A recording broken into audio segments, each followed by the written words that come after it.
परिचय टिके देबे। ध्रुवचरण पाणिग्राही उपदेष्टा प्रदेश सेवा संगठन पिराहाट। कौन कहबे कौन आज कार्यक्रम थिला?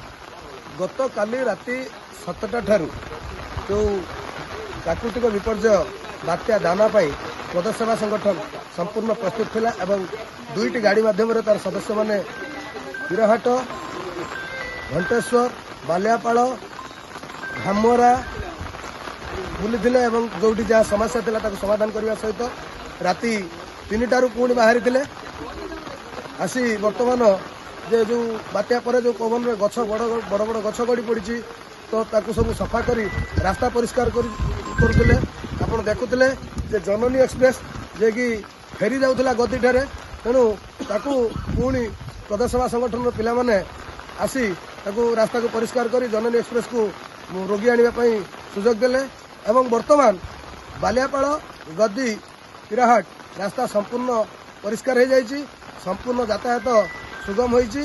एबे आमे शाहपुर चारिबाटी अभिमुखे बाहर। जय जगन्नाथ।